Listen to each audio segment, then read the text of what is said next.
te voy a negar.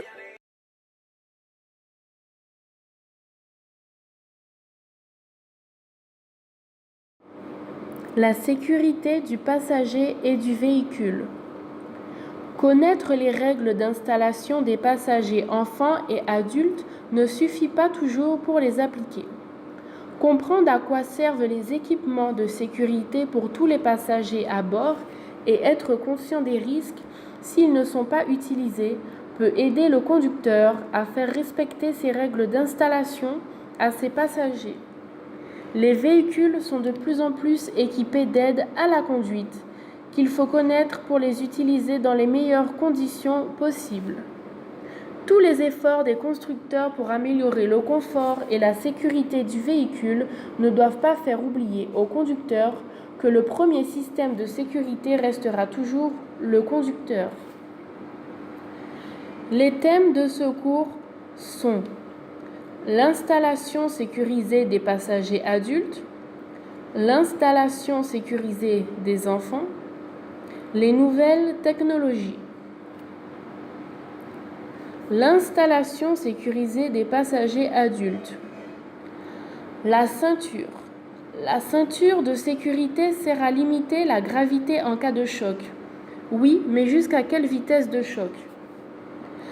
Les autres dispositifs de sécurité qui sont couplés à la ceinture de sécurité, à quoi servent-ils ? Quels sont les risques si le conducteur ne surveille pas l'installation de ses passagers adultes ? Le port de la ceinture est respecté par la majorité des conducteurs et des passagers, mais il reste un effort à faire sur les courts trajets et aux places arrière. La ceinture évite l'éjection et les chocs contre l'habitacle. Elle augmente les chances de rester conscient et de pouvoir s'extraire rapidement du véhicule si nécessaire. Chaque passager doit occuper seul une place équipée d'une ceinture de sécurité. Le conducteur et les passagers adultes risquent une amende de 135 € s'ils ne sont pas attachés. Le conducteur, quant à lui, perd 3 points sur son permis de conduire.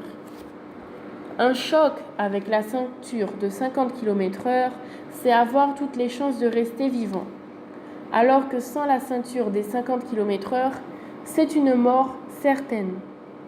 Grâce au dispositif de sécurité, les blessures peuvent être moins graves en cas de choc. Les dispositifs de sécurité. En cas de choc, en quelques mètres par seconde, les prétentionneurs de la ceinture, les airbags et les limiteurs d'effort rentrent en action. L'appui-tête est le dernier élément de sécurité qui limite la gravité au moment du choc. Les prétentionneurs bloquent tôt et plus fermement le corps, le temps de laisser les airbags se déployer. Ensuite, les limiteurs d'effort réduisent le pic de la pression exercée sur le thorax lors du choc. Et enfin, le corps et la tête repartent en arrière sur l'appui-tête. Tout est fait pour que l'onde de choc atteigne les organes vitaux des passagers le plus tard possible. Les prétentionneurs, leur déclenchement provoque une détonation et une fumée sans danger. Les airbags. Les véhicules sont généralement dotés de 6 airbags comprenant 2 frontaux et 2 latéraux à l'avant et 2 rideaux courants de chaque côté. L'airbag est couplé à la ceinture de sécurité au moment du choc. Pour éviter les risques de blessures dues au déclenchement de l'airbag, ne pas se positionner trop près du volant. Ne jamais conduire avec les mains et les pouces à l'intérieur du volant. Le passager avant ne doit pas poser ses pieds sur le tableau de bord. Il risque une fracture de la colonne vertébrale en cas de déclenchement de l'airbag. L'installation sécurisée des enfants. Les sièges homologués. Le conducteur est responsable pénalement des passagers de moins de 18 ans. Il doit payer une amende de 135 € pour chaque mineur non attaché. Il ne perd pas de points. Il doit s'assurer qu'ils sont maintenus attachés au moyen d'un système homologué ou avec une ceinture de sécurité. Les sièges homologués sont couplés à la ceinture de sécurité. La sangle passe sous le siège ou par-dessus le rehausseur. Ils doivent être installés sur une place équipée de ceintures, adaptée à l'âge, à la morphologie et au poids de l'enfant. Le système ISOFIX est un système de fixation normalisé au niveau international. Il est la manière la plus simple, la plus rapide et la plus sûre d'installer correctement un siège auto pour enfants sans faire appel aux ceintures de sécurité. Pour installer un siège bébé dos à la route à l'avant, il est obligatoire de désactiver l'airbag côté passager. Un voyant rappelle que l'airbag est désactivé. Un enfant de moins de 10 ans n'est pas obligé d'utiliser un siège homologué si sa taille est adaptée au port de la ceinture de sécurité. À partir de 10 ans, un enfant peut être assis à l'avant à condition que sa corpulence lui permette. La ceinture ne doit pas passer sur le cou, par exemple. Le système de sécurité enfant. Il est possible, sur la portière arrière, d'activer la sécurité enfant qui permet d'ouvrir la portière uniquement de l'extérieur pour éviter que l'enfant ne sorte lui-même. La fermeture centralisée des portes verrouille les portes de l'intérieur pour l'extérieur, mais pas de l'intérieur. Les nouvelles technologies. Les aides liées au freinage et à la tenue de route. L'ABS. En cas de freinage d'urgence, l'ABS permet de garder le contrôle de la trajectoire du véhicule. Il permet d'éviter le blocage des roues.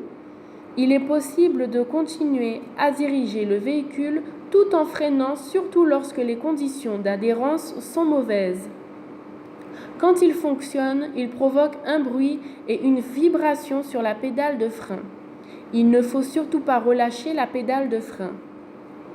L'AFU, c'est un complément de l'ABS qui détecte l'urgence d'après la vitesse d'enfoncement de la pédale et qui amplifie au maximum le freinage, à la limite du blocage. Signal de freinage d'urgence par feu de détresse. Il est couplé à l'ABS et ou à l'AFU. En cas de freinage d'urgence, le véhicule active automatiquement les feux de détresse pour prévenir les automobilistes qui arrivent de derrière et permet ainsi de réduire le risque de collision. L'ESP. Le système détecte la perte d'adhérence et répartit automatiquement le freinage sur chacune des roues pour compenser le dérapage. L'ASR, ASC, EDS, TCS, etc. Ce sont des anti-patinages qui évitent aux roues motrices de patiner en accélération. Il peut être désactivé par le conducteur. Contrôle de la pression des pneumatiques. Des capteurs situés dans chaque pneu indiquent si un pneu est sous-gonflé ou en perte de pression. Ce système ne dispense pas le conducteur de faire la pression régulièrement ainsi que le contrôle visuel d'usage avant de monter dans le véhicule. Les aides à la conduite. Les nouvelles technologies ne remplacent pas le conducteur. Elles ne sont pas adaptées à tous les conducteurs, à tous les trajets.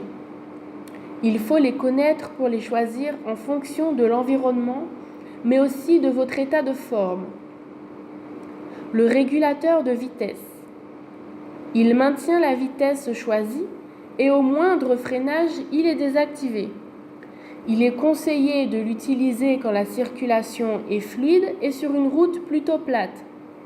En effet, il ne maintient pas la vitesse dans les fortes descentes et il entraîne une surconsommation sur une route vallonnée. Le conducteur doit garder la position de ses pieds et placer son pied face au frein dès qu'il perçoit un danger. Le risque d'allonger le temps de réaction en éloignant le pied droit de la pédale de frein ou en croisant les pieds. Il ne doit pas être utilisé par temps de pluie, car il augmente le risque d'aquaplanage. Limiteur de vitesse. Il permet de décider d'une vitesse maximum à ne pas dépasser. Il est utile surtout en ville. Pour dépasser la vitesse programmée en cas d'urgence, il suffit d'appuyer très fort sur la pédale d'accélérateur. Aide au passage des vitesses. Un voyant sur le tableau de bord indique le bon moment du changement de rapport. Avertisseur d'angle mort. Des capteurs détectent la présence de véhicules dans l'angle mort. Toute activation des clignotants déclenche l'affichage d'un témoin dans le rétroviseur. Le risque est de ne plus tourner la tête. La voiture qui est dans l'angle mort peut être suivie de près par un motard ou tracter une remorque. Il faut vraiment faire le contrôle visuellement. Alerte de franchissement de ligne. Le système alerte le conducteur en cas d'éventuel écart causé par l'inattention du conducteur. C'est à lui de corriger la trajectoire. Le système ne s'active que si le conducteur n'a pas de clignotant. Une caméra située en haut du pare-brise repère les marquages au sol. Il est utile lors de la conduite de nuit sur autoroute. Souvent, avec la fatigue, le conducteur ne repère pas qu'il fait de nombreux écarts. Assistance active ou maintien de voie. L'assistance active au maintien de voie est associée au système d'alerte de franchissement de ligne. Il corrige la trajectoire en cas de changement de voie non signalé avec un clignotant. Radar de recul. Des capteurs à l'avant et à l'arrière du véhicule détectent les obstacles par ultrasons. Un signal sonore et visuel avertit le conducteur en cas d'obstacle détecté. Assistance active au stationnement. Les manœuvres se font automatiquement. Une pression sur le frein ou une action sur le volant désactive l'aide. Il est conseillé de garder le pied sur le frein et les mains à proximité du volant et de repérer dans l'environnement des piétons qui se mettraient à courir pour traverser, par exemple. Système embarqué de téléphonie mobile. Avec ce système, le conducteur peut téléphoner en conduisant. Mais attention, le risque de baisse de vigilance est important, surtout si le conducteur est fortement sollicité dans sa conversation. Il est conseillé de l'utiliser le moins possible et d'écourter les conversations. Les conversations longues sont donc à proscrire. Rappel, tout conducteur qui tient un portable en main ou qui utilise un kit main libre avec oreillette est sanctionné d'une amende de 135 € et d'une perte de 3 points sur son permis de conduire. L'aide à la navigation. Le GPS permet d'être orienté et guidé vers une destination précise. Il décharge le conducteur de la recherche d'itinéraire et lui permet de se concentrer sur les autres usagers. Il avertit le conducteur d'éventuelles difficultés de circulation et lui rappelle les vitesses maximales autorisées. Il faut le programmer avant de partir et ne pas le manipuler en conduisant.